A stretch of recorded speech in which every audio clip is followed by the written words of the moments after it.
5회 경기장이 칼 퀀트릴 투수가 이정우를 압도하고 있다고 생각했을 때 믿을 수 없는 일이 일어났다. 이전 두 번의 대결에서 퀀트릴은 최고의 타자들도 고개를 저을 수밖에 없는 스트라이크 존 바깥쪽 낮은 코너로 정확한 스플리터를 던져 이정우의 약점을 계속 공략했다. 하지만 이번에는 이정우가 같은 실수를 반복하지 않았다. 그는 과감하게 방망이를 휘둘러 매우 짧은 타구를 만들었고 공은 땅에 떨어지자 투수 쪽으로 살짝 굴러갔다. 퀀트릴은 서둘러 공을 처리하려 했지만 그 성급함으로 인해 치명적인 실수를 저질렀다. 수만 명의 관중이 놀란 가운데 공이 그의 손에서 빠져나갔기 때문이다.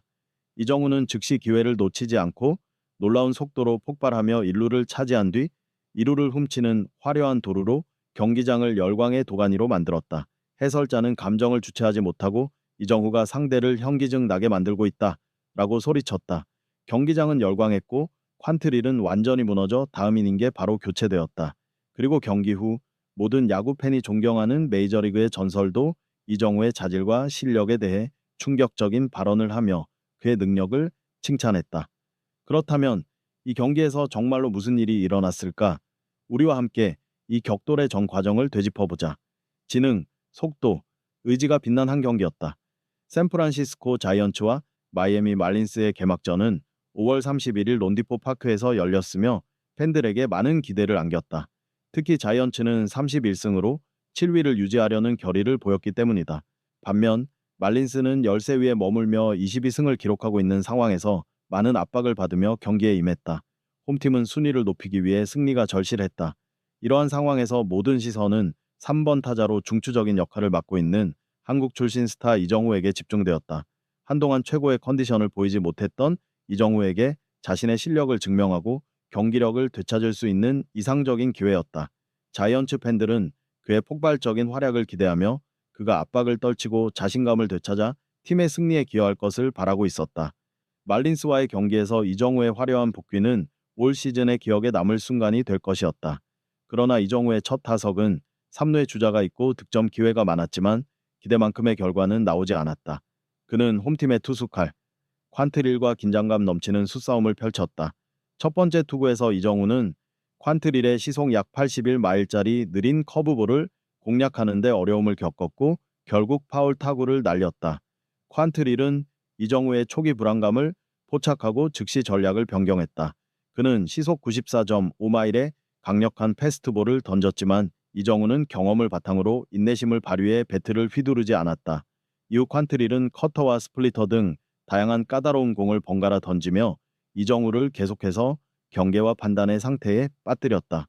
긴장감 넘치는 투구 끝에 볼카운트는 3대2 풀카운트까지 갔고 투수와 타자 모두 최고 집중력을 요구하는 상황으로 접어들었다. 이정우는 퀀트릴의 89.4마일짜리 커터를 걷어내며 파울을 쳤지만 결국 결정적인 투구에서 퀀트릴은 94.8마일 속도의 극히 날카로운 싱커를 던졌다.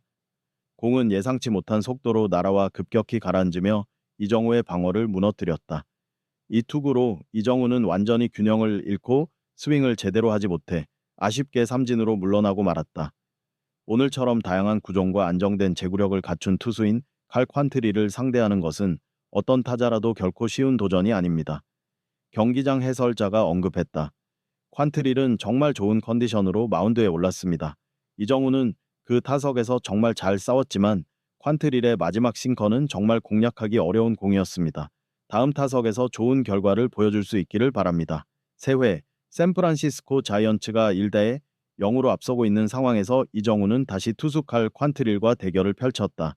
처음에 퀀트릴은 시속 81.4마일의 다소 느린 커브를 던졌지만 공은 스트라이크 존을 벗어났다. 이정우는 놀라운 인내심을 보여주며 공을 지켜보고 배트를 휘두르지 않았다. 곧이어 두 번째 투구에서 퀀트릴은 시속 89.5마일의 더 빠른 커터를 던졌고 이번에는 공이 스트라이크 존 한가운데를 정확히 노렸다. 이정우는 공을 잘 인식하고 빠른 반응으로 타격했다.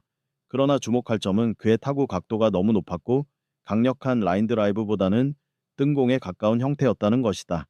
결과적으로 공은 약 279피트만 날아갔고 이 거리는 충분히 멀지 않아 말린스의 외야수 데인 마이어스가 쉽게 이동해 잡아내며 이정우의 타석은 외야 뜬공 아웃으로 마무리되었다.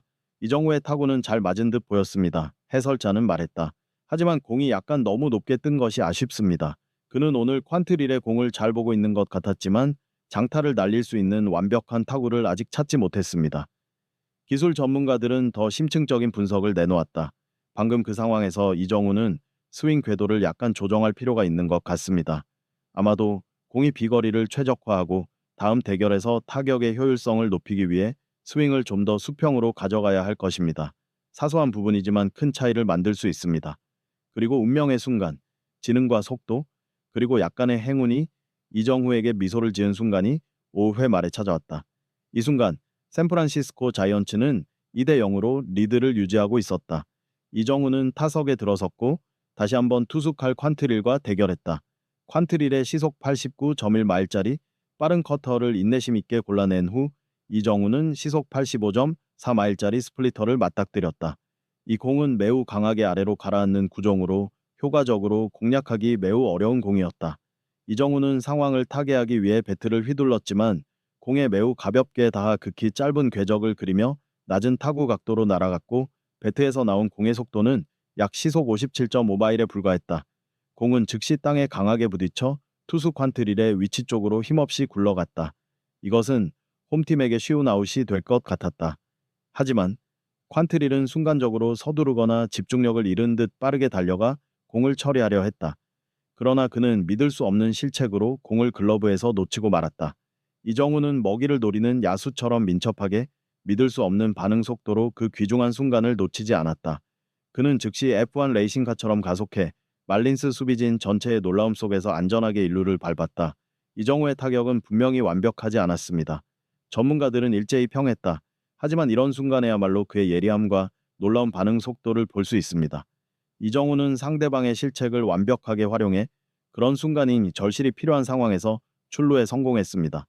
그리고 그 실책 직후 투수 칼 퀀트릴은 심리적으로 영향을 받은 듯한 모습을 보였다. 그것을 눈치챈 이정우는 기민한 판단력과 뛰어난 상황 파악 능력으로 주저하지 않고 빠른 속도로 두루를 훔쳐 샌프란시스코 자이언츠에 매우 중요한 추가 진루 기회를 만들었다. 하지만 안타깝게도 그의 동료들은 그 황금 같은 기회를 성공적으로 살리지 못했고 샌프란시스코 자이언츠는 이 이닝에서 추가 점수를 얻지 못했다. 그러나 연속적인 실수와 이정우의 영리한 플레이에 심리적으로 흔들린 퀀트릴 투수는 결국 다음 이닝 시작과 함께 교체되었다. 이정우는 다시 한번 강력한 타격 없이도 상대 투수의 정신을 압박하고 무너뜨리는 능력을 보여주었다. 7회 이정우는 이 경기에서 네 번째 타석을 맞이하여 홈팀의 구원 투수 젠슨 정크와 대결했다. 주심은 88.4마일 속도의 날카로운 슬라이더를 스트라이크로 인정했고 이정우는 다음 투구에 대한 조정을 해야 했다. 정크는 즉시 다른 슬라이더를 던졌고 이번에는 89마일 속도로 낮게 형성되며 스트라이크 존 바깥쪽으로 강하게 휘어나갔다. 이정우는 이 공을 공략하기 위해 최선을 다했지만 공에 매우 가볍게 접촉해 힘없는 타구가 되었고 타구 각도는 매우 낮았으며 초기 속도는 약 시속 70.9마일에 불과했다. 공은 이정우의 바로 앞땅에 강하게 튀어오른 후 빠르게 1루 방향으로 굴러갔다. 말린스의 1루수 에릭 와가마는 매우 빠른 반사신경으로 공을 쉽게 잡아내며 1루 베이스를 가볍게 밟아 땅볼 아웃을 기록했다. 방금 전 상황에서 이정우는 공을 내야 수비 범위를 넘길 수 있는 힘과 타구 각도를 만들지 못했습니다. 해설자는 말했다. 그 결과 상대 수비수들에게는 매우 쉬운 땅볼이 되었습니다. 이정우의 마지막 타석은 9회였다. 이때 두루에는 그의 팀 동료가 있었고 두사 상황이라 자이언츠가 점수를 더 올릴 기회가 남아 있었다. 첫 번째 투구에서 투수 젠슨 정크는 시속 95.8마일의 매우 빠른 직구를 던지기로 결정했고 공은 이정우의 타격 가능 영역으로 날아갔다. 이정우는 매우 빠른 반응으로 공의 속도에 잘 대처하며 공을 맞췄고 시속 84.5마일의 타구를 만들었다. 그러나 아마도 타구에 실린 힘이 충분히 강하지 않았기 때문인지 공은 약 321피트 정도만 날아가 말린스의 우익수 헤수스 산체스의 수비 범위 내에 머물렀다. 산체스는 적극적으로 움직여 공의 낙구 지점을 정확하게 파악하고 쉽게 공을 잡아 외야 뜬공으로 이닝을 마무리했다. 이정우는 그 상황에서 타이밍과 타구 각도를 꽤 잘 처리했습니다. 한 전문가는 말했다. 하지만 그의 타격력이 외야수들의 수비 범위를 넘어설 만큼 충분히 강하지는 않았던 것 같습니다. 이정우는 필요한 기술을 거의 완벽하게 수행했지만 결정적인 순간에 조금의 힘이 부족해 안타를 만들지 못했습니다. 결국 샌프란시스코 자이언츠는 마이애미 말린스를 이대로 이기고 승리를 거두었다. 이정우는 장타로 폭발적인 경기를 펼치지는 못했지만 상대 선수의 실책으로 1루를 얻어낸 후 성공적인 도루를 기록하며 상대 수비진을 압박하고 혼란에 빠뜨리는 등 인상적인 경기를 펼쳤다. 더 중요한 것은 이날의 출루와 도루가 이정우가 2경기 연속 무안타의 부진에서 벗어나 다시 안타 생산을 시작했음을 의미한다는 점이다.